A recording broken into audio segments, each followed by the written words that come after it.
राष्ट्रवादी काँग्रेस आणि दिलीप मोहिते यांच्या खंद्या समर्थकाचा पराभव, खेड तालुक्याच्या पश्चिम पट्ट्यात नव्या नेतृत्वाचा उदय, तालुक्याच्या राजकारणात जय पराजयाच्या आत्मचिंतनात गाजलेली लढत, अरुण चांबारे विरुद्ध अतुल देशमुख पाहणार आहोत आजच्या व्हिडिओतून।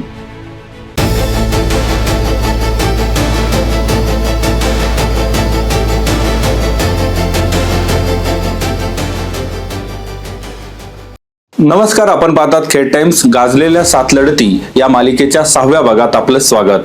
खेड तालुक्याच्या पश्चिम पट्ट्यातील राष्ट्रवादी काँग्रेसचे नेते, कात्रज दूध संघाचे संचालक अरुण चांबारे आणि सध्याच्या राजकारणात आघाडीतील फळीचा नेता, नुकतंच शिवसेनेचं धनुष्य उचललेले जिल्हा परिषदेचे माजी सदस्य अतुल देशमुख यांच्या 2017च्या जिल्हा परिषदेच्या निवडणुकीत झालेली आणि गाजलेली लढत आजच्या भागात आपण पाहणार आहोत। चला तर मग, खेड तालुक्याचा पश्चिम पट्टा सुरुवातीपासून काँग्रेस नंतर राष्ट्रवादी काँग्रेसचं वर्चस्व राहिलेला हा भाग।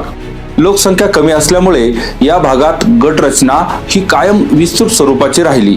जास्त गावं आणि मागास आदिवासी भाग असल्यामुळे प्रचार यंत्रणांची दमछाक करणारे हे गट असायचे। या भागात 90च्या दशकात अश्विनी मोरमारे यांच्यानंतर अरुण चांबारे अशा पुढाऱ्यांचं वर्चस्व राहिलं।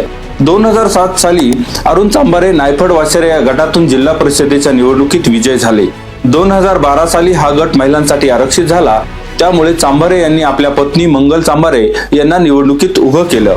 अश्विनी मोरमारे यांनी पक्षाकडे पुन्हा एकदा उमेदवारी मागितली होती, परंतु त्यांना डावलून चांबारेंना तिकीट देण्यात आलं होतं। मोरमारे यांनी बंडखोरी करत अपक्ष निवडणूक लढवली, परंतु ही बंडखोरी मोडून काढत चांबारे यांना यश आलं। 2012 नंतर 5 वर्षात बरंच पाणी पुलाखालून गेलं। 2014च्या विधानसभा निवडणुकीत दिलीप मोहिते यांचा पराभव झाला।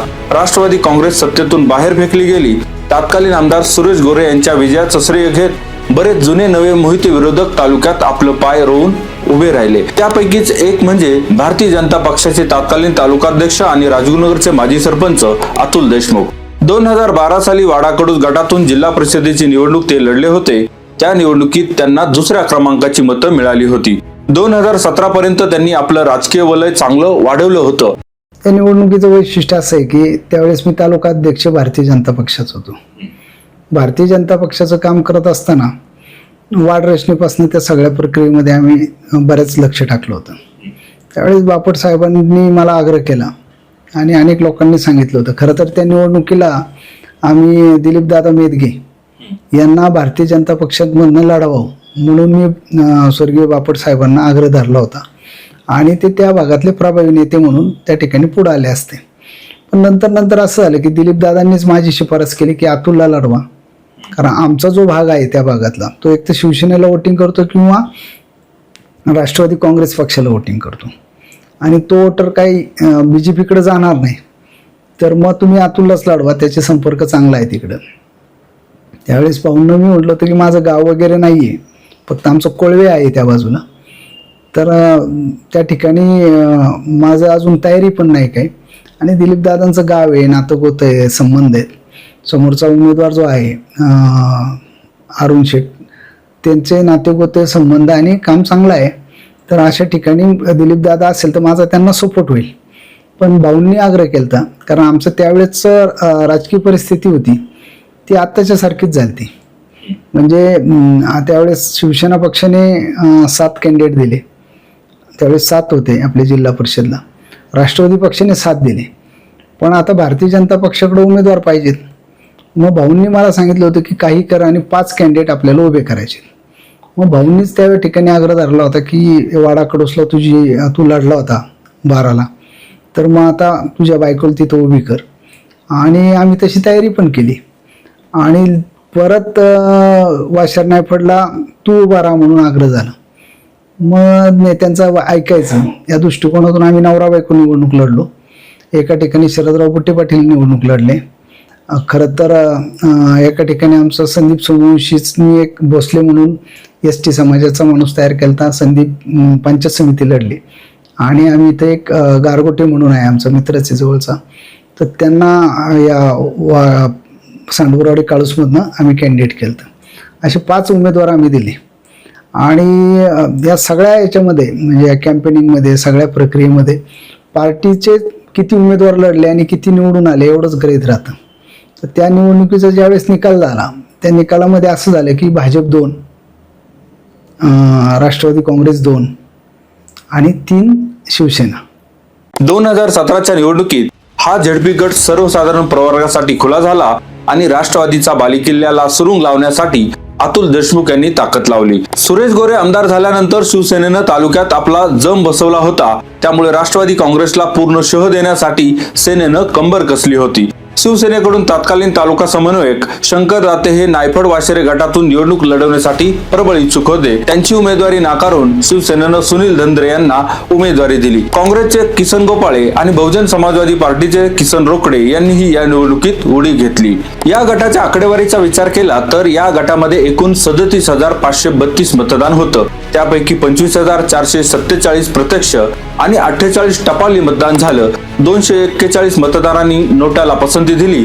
लोकांची अशी भावना होती की काही झालं तरी अरुण चांभार यांना त्या ठिकाणी आपल्याला पाडायचे आणि त्यात पुढाऱ्यांच्या भावना अति तीव्र होत्या. मग त्या भागातले सर्व पुढारी एकत्र आले. भीमाशंकरला मीटिंग झाली आणि मला आठवतं की स्वर्गीय आमचे शेटे साहेब त्या ठिकाणी होते आणि अण्णांनीच सांगितलं की माझं भीमाशंकराकडे तोंड आहे, पण आता तुला उमेदवारी लढावं लागेल आणि तुझ्यासाठी काय हवं ते मी करेल, मी स्वतः प्रचाराला येईल. आणि त्यांची काही लोक पण मला त्यांनी जोडून दिली. सगळ्यांचा रेटा असल्यामुळं बुवा लोकांची इच्छा आहे, पण मला दिसतंय की एक 14-15 हजार मतं कापायची म्हणजे सोपं काम नाही. मग आम्ही काय केलं, बूथवरती काम केलं आणि माझं त्या भागामध्ये जो संपर्क होता, मित्रपरिवार होता, आदिवासी माझे जे सहकारी बांधव आहेत त्यांच्याशी माझा जो संपर्क होता, त्या मित्रांशी संपर्क होता, तो त्या संपर्काचा मला फायदा झाला.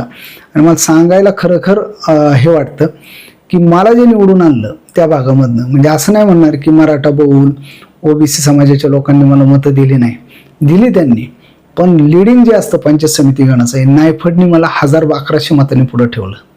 आणि माझा जो हक्काचा भाग आहे आंबोली भाग, वाशरे भाग, त्या भागातनं मी राहिलेल्या मताला बॅकला राहिलो, म्हणजे 400-500 मतांनी चांभारे पुढे राहिले आणि अगदी निसटता पराभव, म्हणजे 470 मतांनी समथिंग, मी 430-470 मतांनी मी निवडून आलो. पण निवडणूक विजय झाल्यानंतर आपण काम करू शकतो, चांगलं काम करू शकतो, काम वाढू शकतो. त्या पद्धतीने मी काम केलं. एक छोटा DPR बनवला, प्रत्येक गावातली कामाची यादी घेतली आणि आज त्या भागातली मला जी सांगितलेली कामं आहेत ती मी सगळी पूर्ण केली. या निवडणुकीत राष्ट्रवादीच्या अरुण चांभारे यांना दुसऱ्या क्रमांकाची 10,354 मतं पडली. त्यापैकी 26 टपाली मतं होती. शिवसेनेचे सुनील धंद्रे यांना 3,359 मतांनी तिसऱ्या क्रमांकावर फेकले गेले. काँग्रेसचे किसन गोपाळे यांना अवघी 390 तर बसपाचे किसन रोकडे यांना केवळ 994 मतं पडली. अर्थात गोपाळे आणि रोकडे यांना आपली अनामत रक्कमही वाचवता आली नाही. या निवडणुकीत विजयी झालेल्या भाजपच्या अतुल देशमुख यांना 10,809 मतं पडली. यामध्ये 19 मध्ये टपाली होती. चुरशीच्या झालेल्या लढतीमध्ये अवघ्या 455 मतांनी अरुण चांभारे यांचा पराभव करत अतुल देशमुखांनी राष्ट्रवादीच्या बालेकिल्ल्याला सुरुंग लावला. चांभारे हे माजी आमदार दिलीप मोहिते यांचे खंदे समर्थक असल्यामुळे हा पराजय राष्ट्रवादीच्या जिव्हारी लागला. या पराजयानंतर आम्ही हरलो नाही असा एक संदेश त्यांनी सोशल मीडियावरून जनतेला दिला. यावरून पराभवानंतर तापलेलं वातावरण काय असेल याचा अंदाज येतो. असो, ही लढत तुम्हाला कशी वाटली? अतुल देशमुखांच्या या विजयानंतर तुम्हाला काय वाटतं? तालुक्याच्या राजकारणावर या लढतीचा किती परिणाम झाला आणि सध्याच्या राजकीय परिस्थितीसाठी ही लढत किती कारणीभूत आहे? तुमचे विचार आम्हाला कमेंट्स मधून नक्की कळवा. व्हिडिओ पाहिल्याबद्दल धन्यवाद.